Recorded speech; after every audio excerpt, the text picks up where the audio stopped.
할렐루야. 우리 주님의 크신 은혜와 사랑이 오늘 사랑하는 모든 여러분과 함께 하시기를 주의 이름으로 축원합니다. 여러분. 여러분 오늘 특별히 이렇게 함께 예배를 드리는데 날씨가 유독 좀 추운 것 같습니다. 다들 그냥 외투를 꽁꽁 입으시고 그러셨는데요. 오늘 이 시간 우리의 마음만큼은 주님의 은혜로 녹아지기를 주님의 이름으로 간절히 소망합니다. 아까 우리 전도사님이 앞에서 셔츠 하나만 입고 찬양하길래 따뜻한 줄 알았어요. 굉장히 대조적인 모습으로 우리 성도님들은 꽁꽁 입고 우리 전도사님은 셔츠 하나만 입고 그래서 우리 전도사님이 굉장히 젊구나 이렇게 생각했는데 지금 보니까 우리 전도사님 어디 가서 또 하나를 더 껴입고 왔어요. 그래서 날씨 앞엔 장사도 없구나 이런 생각도 또 듭니다. 여러분 오늘 말씀을 보면서 그런 생각이 듭니다. 우리 민속 고유의 명절인 설이 지나고 바야흐로 여러분 어느 모로나 여러모로 다 새해가 시작되었고 새 마음을 우리가 마음에 품고 나가기를 원하는데 여러분 오늘 이 예레미야 여러분 선지자의 이 말은 우리로 하여금 깨어 있으라고 끊임없이 여러분 촉구하시는 말씀입니다. 여러분 이 시대가 어떠한 시대인지 또 하나님과 멀어진 세대는 어떻게 되었는지를 우리 가운데 분명하게 보여주시는 말씀. 여러분 이 선지자의 목소리를 듣고도 깨어나지 아니하면 여러분 가망이 없는 거예요. 그래서 여러분 오늘 이 시대가 끊임없이 우리 믿음의 사람들이 하나님으로부터 멀어지도록 또 계속해서 세상과 가까워지게만 할 때에 여러분 하나님의 말씀을 들어서 우리가 하나님과 가까워지고 세상의 유혹을 뿌리치고 우리가 믿음으로 돈독해지고 세상의 유혹에는 우리가 강인해지는 그런 믿음의 길을 함께 걸어가기를 주님의 이름으로 축원합니다. 여러분 오늘 주시는 말씀은 특별히 블레셋의 멸망에 대한 말씀입니다. 오늘 이 말씀을 우리가 시기적으로 알 수 있는 부분이 바로 첫 1절에 나와 있는 말씀이에요. 그래서 이 말씀을 보니까 바로가 가사를 치기 전에 블레셋 사람에 대하여 하나님께서 예레미야에게 임하셔서 선포케 하신 말씀이라고 우리에게 가르쳐 주십니다. 여러분 이 말씀을 보면 바로라고 하면은 여러분 애굽이라고 하는 나라가 지금 등장을 하고 있는 것이고 그리고 이 애굽이 이 블레셋을 가사를 치려고 올라오는 와중입니다. 그런데 오늘 말씀에 보면은 북방에 있는 이 블레셋이 멸망하게 된 것은 결단코 애굽에 의해서 된 것이 아니라 말씀 가운데 우리가 읽어보니까 북방에서 큰 물이 일어나서 이 블레셋을 멸망케 하기를 그 군대의 말발굽과 여러 가지 일들이 그 부모가 자식을 건사할 수 없을 정도의 크나큰 환란이 닥치게 되어서 이르게 된다라고 말씀을 이렇게 가르쳐주고 계세요. 그러므로 오늘 말씀해 보니까 이 블레셋의 명령은 역사적으로 애굽에 의한 이 멸망을 말씀하시는 것이 아니라 북방에서의 물처럼 나오는 그 막을 수 없는 도무지 막을 수 없는 물 바로 바벨론을 의미하는 것입니다. 그래서 오늘 말씀에 나오는 이 바로는 애굽의 바로느고를 의미하는 것이고요. 그리고 결국 이 바로느고가 가사를 차지하고 이제 그 가사를 통해서 블레셋의 거점을 삼고 유다와 또 더 나아가서는 궁극적으로 바벨론과 맞서 싸우려고 했을 때에 그 전쟁의 결과가 애굽의 승리가 아니라 애굽의 패망으로 그리고 이 바벨론은 이 블레셋의 영토와 또 그 일대를 다 점령하게 되는 사건을 말씀해 주시는 여러 역사적 배경을 가지고 있어요. 그래서 우리가 주전 대략 한 605년에서 606년경에 일어난 사건임을 오늘 말씀을 통해서 우리가 역사적인 정황으로 우리가 발견을 할 수 있게 되는 것입니다. 근데 여러분 오늘 보면 말씀을 보면서 여러분 이 블레셋이 궁극적으로 망할 수밖에 없었던 그 이유가 여러분 무엇일까요? 여러분 그것은 오늘 이 본문 말씀을 보면 하나님께서 여러분 이 블레셋을 유린하기로 작정하시고 결정하셨다라고 하는 부분들을 우리가 여러 차례 말씀을 통해 만나게 되는 것입니다. 그래서 먼저는 말씀을 볼 때 말씀을 우리가 보면 4절 말씀 시작할 때 이는 블레셋 사람을 유린하며라고 하면서 하나님께서 이 블레셋 사람을 멸망시키기로 결정하셨기 때문에 그들을 도우려고 했었던 곳 곧 두로와 시돈과 같은 그 모든 대도시들도 다 손쓸 수 없게 되어지고 다 끊어지게 되는 것을 말씀을 해주고 계시고요. 그리고 또 마지막 말씀에 보면 결국 이 모든 것들이 어떻게 되느냐 다 하나님께서 명정하신 것이다. 하나님께서 명령하여 정하신 것이다 라는 것입니다. 오늘 이제 우리가 개역 한글 우리가 지금은 우리가 개역 개정 성경을 쓰고 있는데 이 개역 개정 성경에는 그가 정하셨다라고 이렇게 간료하게 명료하게 번역을 해놨어요. 그런데 우리가 오늘 지금 이 개역 개정 이전에 썼던 개역 한글 성경을 보면 명정하셨다 그랬어요. 그러니까 하나님께서 정하신데 그냥 하나님께서 그냥 정하셨다라는 것이 아니라 하나님께서 명령하셔서 정하셨다. 라는 거예요. 근데 우리가 다만 명정이라고 하는 단어를 더 이상 오늘날 쓰지 않는 단어이다 보니까 이렇게 정하셨다라고 심플하게 새롭게 되어진 성경에는 번역을 해 놓은 것입니다. 하나님께서 그렇게 이와 같은 일을 해 놓으셨다라는 거예요. 근데 우리는 잘 알다시피 여러분, 하나님께서 이유가 없이 이런 일들은 만드시지 않잖아요.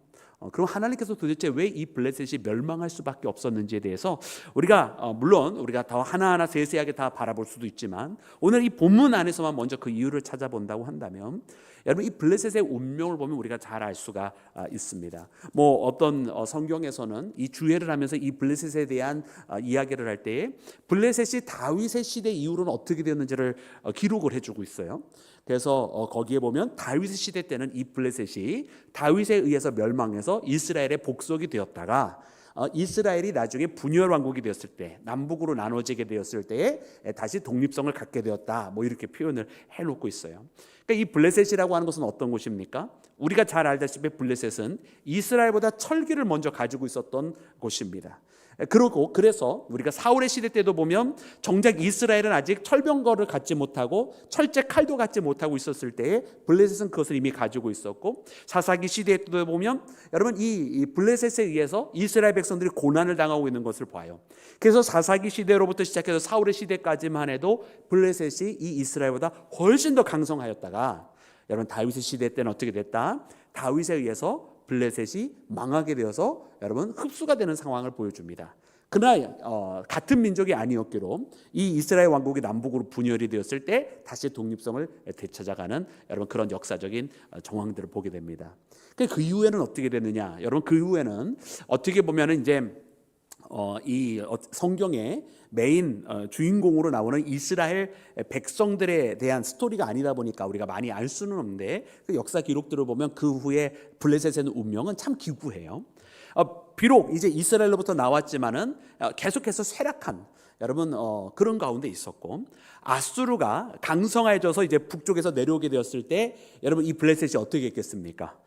블레셋이 그 아수르에 빌붙어서 아수르의 조공을 내는 거예요. 나름대로 블레셋은 그 가운데서 무엇을 하려고 했었던 것일까요? 아수르가 이스라엘을 공격하게 됐을 때 자기들도 거기에 편성해서 같이 이스라엘을 공격하려고 했었던 그런 야욕을 여전히 가지고 있었고, 그러나 그 아수르가 결국에는 어떻게 됩니까? 멸망을 하게 되잖아요.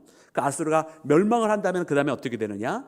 오늘 말씀에 나오는 그 배경이 나오는 거예요. 이제 아수르가 패망한다면은 신흥 강국이 바벨론이 이제 부상을 하게 되는데, 이 바벨론도 어떻게 하느냐? 바벨론도 이 유대 땅을 점령해 나가고 있었고, 애굽도 그 가운데서 외교를 확장해 나가면서 이 두 강대국이 서로 이 팔레스타인을 중심으로 부딪히게 되었을 때에 여러분 이 블레셋이 거기에서 마찬가지로 여러분 애굽을 택하기도 하고 또 애굽을 배신하기도 하면서 마치 이스라엘과 굉장히 유사한 역사적인 실수를 반복을 합니다.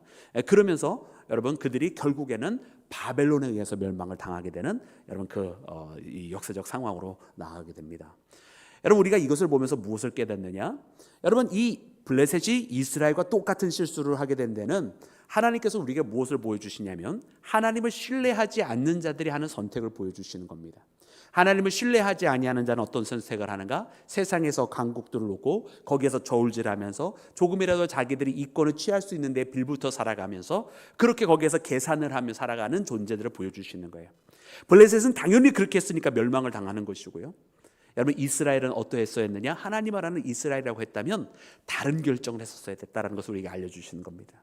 그래서 하나님을 믿는 자, 하나님을 신뢰할 것이고 세상에서 저울질할 것이 아니라 그들의 믿음을 저울질하면서 그들의 믿음이 하나님을 따르게 부족하다고 했다면 믿음을 간구하면서 하나님을 의지하며 나아갔었어야 했다라고 하는 것이고, 이 블레셋의 멸망을 보면서 이 똑같은 실수, 똑같은 결정, 하나님을 믿는 자의 결정이 아닌 세상과 똑같은 결정을 했던 이스라엘의 모습을 비교하게 하심으로써 이스라엘 동안 망할 수밖에 없었다라고 하는 분명한 이유를 보여주시는 것을 여러분 우리가 말씀을 통해 발견하게 되는 것입니다. 그러므로 사랑하는 여러분, 오늘 이 블레셋의 멸망에 대한 스토리는요, 우리 믿음의 사람들에게 있어서는 거울로 삼아야 되는 이야기입니다. 만일 너희들이 하나님의 백성이지만 그러나 하나님의 백성으로서 하나님의 백성다운 선택을 하지 아니하고 하나님을 모르는 자들을 선택하게 될 때는 이와 같이 될 것이다라고 우리에게 보여주시는 역사이고요. 그리고 이 말씀을 통해서 우리는 그러므로 똑같은 실수를 반복하지 아니하는 믿음의 자녀가 되어야만 할 줄로 믿습니다. 여러분, 오늘 특별히 하나님께서 하시는 이 심판의 모습을 물에다가 비유를 해주셨는데 우리 2절 말씀을 다 같이 함께 합독해서 읽겠습니다. 우리 2절 말씀입니다. 시작. 여호와께서 이와 같이 말씀하시되 보라, 물이 북쪽에서 일어나 물결치는 시내를 이루어 그 땅과 그 중에 있는 모든 것과 그 성읍과 거기에 사는 자들을 휩쓸리니 사람이 부르짖으며 그 땅 모든 주민이 울부짖으리라. 아멘. 아멘. 여러분, 오늘 이 심판에 대해서는 하나님께서 물에다가 비유를 해주셨어요. 여러분, 물 그러면 여러분 어떤 느낌의 심판을 여러분 그리시는지 저는 잘 모르겠습니다. 근데 저는 개인적으로 물을 떠올리면 예전에 봤던 한 어떤 동영상, 쓰나미에 대한 일본을 덮쳤던 쓰나미 동영상들이 자꾸 제 뇌리 속에는 떠올라요. 근데 그 모습을 보면 이 물이 이렇게 와서 점점 멀리서부터 다가오는데 여러분, 그 멀리서 다가올 때는 이렇게 돼요. 그냥 오네 이른다는 말이죠. 그런데 어느 한순간 이게 가까이 다가오게 되었을 때는 이거 도저히 막을 수 없는 상태인 거예요. 또 어떤 한 동영상을 보니까 해운대에 있는 동영상을 보여주는데 한쪽 기슭에 저쪽 끝에서 딱 물이 큰 파도가 쳐서 딱 부딪힌 거예요. 그러면서 저기 큰 파도가 쳤는데 하면서 이 파도가 넘쳐오는 것이 점점 이 영상을 찍고 있는 사람한테 다가오는데 하다가 하는 순간 벌써 그 다음에는 늦은 거예요. 푹 하고 자기가 그 파도에 부서지는 큰 파도에 휩쓸려져 버리는 것을 보아요. 또 한 동영상 속에서는 저 동해바다 쪽이었던 것 같아요. 거기에 울렁파도가 엄청나게 이렇게 어마어마하게 치는 거 보잖아요. 그러면 한참 칠 때는 진짜 10m도 넘게 치는 날이 있어요. 그래서 저도 이제 그쪽 동네에 살아서 이게 큰 폭풍이 칠 때 이렇게 차를 타고 그 동해안 따라가다 보면 진짜 이렇게 거기는 이제 바다 끝에도 산 언덕들이 많이 있잖아요. 근데 거기 있는데 보면 진짜 산 절반만큼 파도가 쳐가지고 깨지는 게 산 절반까지도 올라가는 걸 본 적이 있거든요. 그런 어마어마한 파도. 그거는 그냥 요 정도 치다 말겠지 하다가 어느 날 갑자기 파도가 한번 퍽 치는데 순식간에 그런 큰 파도가 일지도 모르겠다. 한번 딱 터지고 나면 그냥 그 파도에 휩쓸려 버리는 거죠. 그래서 1, 2년이면 꼭 심심치 않게 한두 번은 그 파도에 휩쓸려서 누가 크게 다쳤다 혹은 죽게 되었다라고 하는 뉴스를 듣게 됩니다. 그래서 이 물이라고 하는 것은 떠올리면 어떻게 되냐면, 물이라고 하는 것은 정말 이것이 다가오지 않을 것 같은, 그리고 큰 위협이 되지 않을 것 같은 그런 느낌이 들다가 정작 그것이 나타나면 이러고 있어요. 근데 하다가 이미 어느 순간 바로 코앞까지 닥쳐와 있고, 그 어느 순간 코앞에 닥쳐와 있을 때는 이미 도저히 빠져나가고 싶어도 빠져나갈 수 없는 상태인 거죠. 여러분, 이것이 마치 우리가 구약 성경에 보면 노아의 심판 때도 마찬가지 아니겠어요? 하나님께서 물의 심판을 하시는데, 여러분, 그때 하나님께서 먼저 이 방주에 탈 짐승들을 다 넣으시고 또 노아의 가족들이 다 들어간 후에는 그 문을 하나님의 손으로 그 문을 닫아 놓으셨습니다. 그죠? 그리고선 하나님께서 여러분 이제 비를 내리시는 거예요. 그 비가 내리게 될 때 여러분 40일간 내렸다라고 기록이 되어져 있습니다. 근데 만약에 여러분 그 비가 처음 내릴 때 사람들이 이것이 홍수가 날 거라고, 이 땅의 모든 것이 다 물에 잠길 거라고 알았다라고 한다면 아마 그때라도 노아 방주 있는 데 와서 나도 좀 넣어달라고 아마 다들 그러지 않았을까요? 근데 그러지 않았어요. 그런 기억은 보이지 않더라고요. 아마 처음에 이 물이 내리기를 시작을 해서 발목 정도 차면 좀 비가 많이 왔네 그랬을 것이고, 무릎 정도 찼으면 한 10년 전에도 이런 홍수가 났었는데 그랬을 것이고, 이제 허리춤까지 왔다. 이거 큰일 났다. 이제 어떡하냐? 우리 좀 높은 데로 가서 일단 피신하여 있어야 될 거 아니냐? 아마 이랬을 거예요. 그러나 그 다음부터는 도저히 감당이 안 되는 거죠. 그 다음부터는 자기의 가슴이 차고 자기의 집들이 다 잠기고 높은 산지까지도 다 잠겨버리게 되는, 그 다음부터는 도저히 어디 피하고 싶어도 피할 수 없는 하다가 때를 놓쳐버리게 되는 그런 환난, 그것이 물의 심판의 모습이 아닌가, 저는 성경을 보면서 그렇게 떠올려 봅니다. 여러분, 하나님의 심판도 그와 같은 것이 있는 것 같아요. 우리가 이 시대를 바라보면서 미리 준비하고 미리 신앙으로 대비가 되어 있지 아니하면 그때 가서는, 막상 그 순간이 오면 그때 가서는 이미 늦어버린 때가 너무나 많이 있습니다. 여러분, 우리가 신앙생활하면서 아이고 내가 지금은 안심하고 살아갈 수 있고 나중에 그때 가면 내가 그때 가서 신앙생활 제대로 해야지. 여러분, 택도 없는 소리입니다. 지금 우리가 준비되어 있지 않고, 지금 우리가 기도하지 않고, 지금 나의 신앙생활의 모습이 하나님께서 주신 말씀으로 무장이 되어 있지 아니하면 정작 나에게 그런 환난과 시험이 닥쳐왔을 때 그때 가서 한다고요? 되어지지 않습니다. 그때는 이미 하고 싶어도 되어지지 않고 하고 싶어도 할 수가 없는 때가 옵니다. 그때 가서 기도한다고, 내가 지금 기도 못하는데 그때는 더 기도 못합니다. 그때 가면 내가 하나님 앞에 무릎 꿇고 하나님 앞에 매달리겠다고요? 지금 평안한 때도 매달리지 못하는데 그때 가면 더 살기에 급급해서 하나님 찾지 못합니다. 여러분, 우리는 이 물이라고 하는 모습을 보면서 그때 가서는 도저히 설 수 없는 때, 이미 그때는 모든 것이 늦어버린 때라고 하는 것을 알아야 돼요. 그래서 오늘 이 블레셋에 대한 이 심판도 이미 이때는 너무 늦어버린 거예요. 어쩌면 이 블레셋이 그나마 축복된 순간이 있었다고 한다면, 이거는 뭐 역사니까, 원래는 역사라고 하는 것은 이프라고 하는 것이 존재하지 않습니다. 그러나 만약 그 이프라고 하는 만약을 그려본다고 한다면, 블레셋이 차라리 다윗에 의해서 이스라엘에 들어가 버렸을 때, 그때 차라리 흡수가 되어버렸으면 어땠을까, 이런 생각을 해봐요. 그러면 차라리 하나님을 더 아는 백성들이 되었겠죠. 사랑하는 여러분, 오늘 우리는 그래서 여러분, 준비되어 있지 아니하면 이렇게 심판을 당할 수밖에 없다. 그리고 그 물이 다가오는 것을 보게 되었을 때는 이미 늦은 때다라고 하는 것을 우리가 반드시 깨달아야 할 줄로 믿습니다. 여러분, 오늘 우리는 우리의 때에 준비를 해야 됩니다. 여러분, 슬기로운 다섯 처녀와 여러분 어리석은 다섯 처녀의 차이는 한 가지였어요.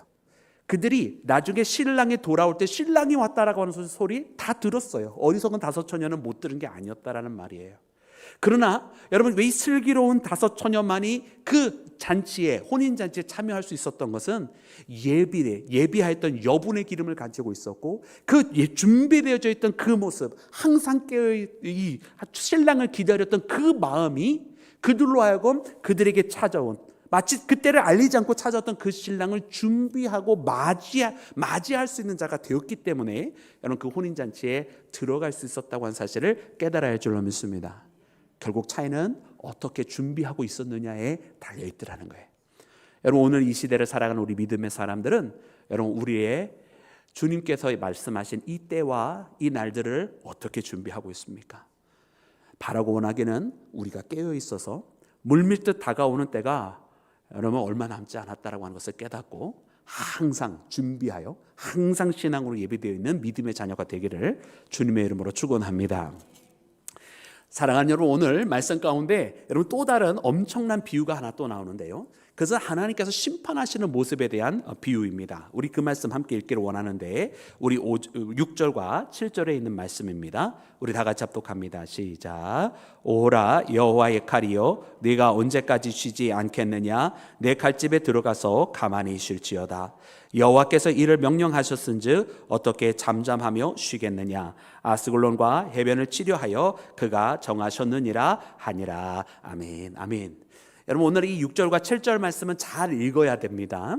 왜냐하면 말씀은 우리가 이게 문자적으로만 그냥 봐서는 좀 헷갈릴 수가 있어요. 첫 번째, 여러분 6절 말씀을 눈으로 보시면 뭐라고 기록이 되어 있죠? 오호라 여호와의 칼이여, 네가 언제까지 쉬지 않겠느냐? 여러분, 이 말씀을 보면 어떤 뜻입니까? 여호와의 칼이여라고 지금 부르고 있잖아요, 그죠? 그 무엇을 향해 지금 칼로 상징적으로 표현해서 부르고 있는 거예요? 지금 블레셋의 심판을 두고 하시는 말씀이에요.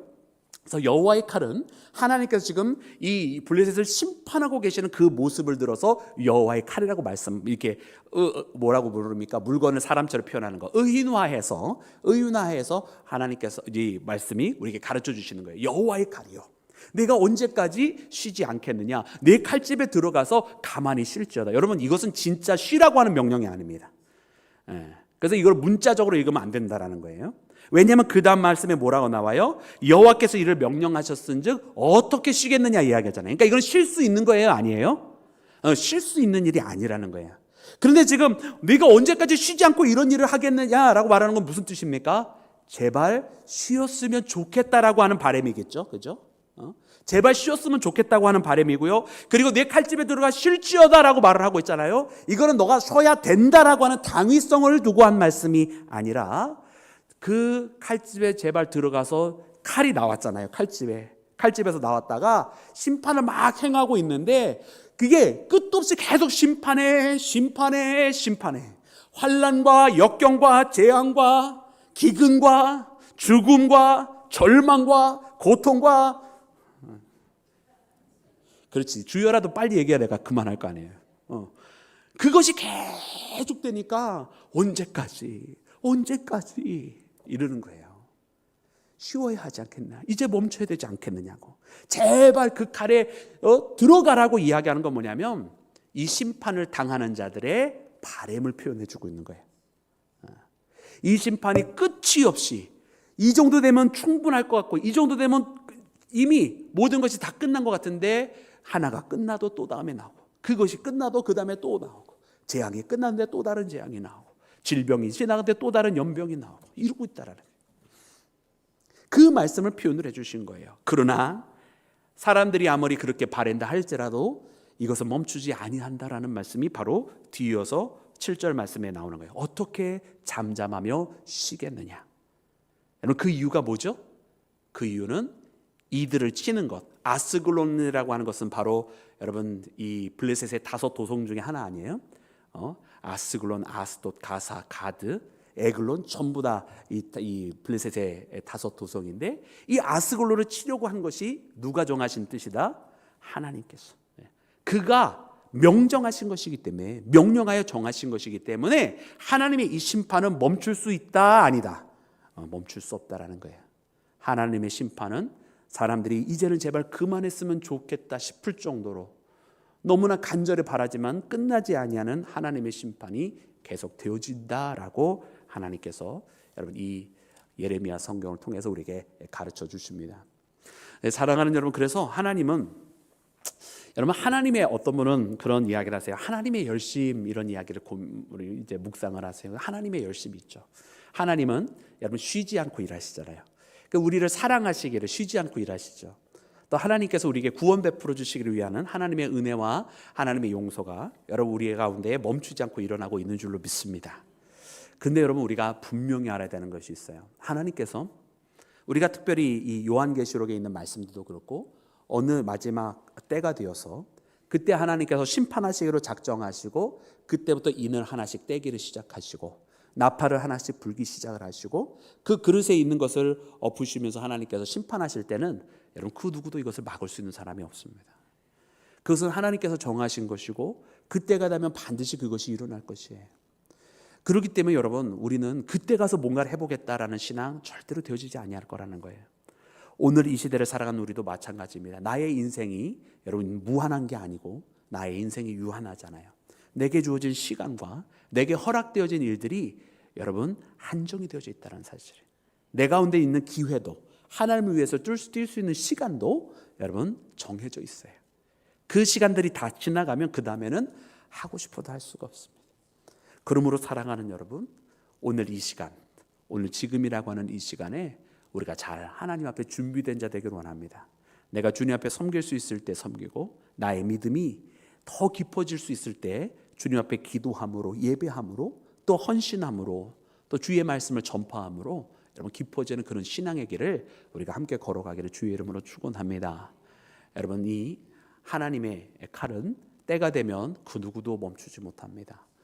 여러분 그렇기 때문에 이 칼이 이르기 전에 여러분 하나님의 은혜 가운데 살아갈 때에 여러분 감사함으로 믿음으로 세움받는 우리 모두가 되기를 주의 이름으로 축원합니다.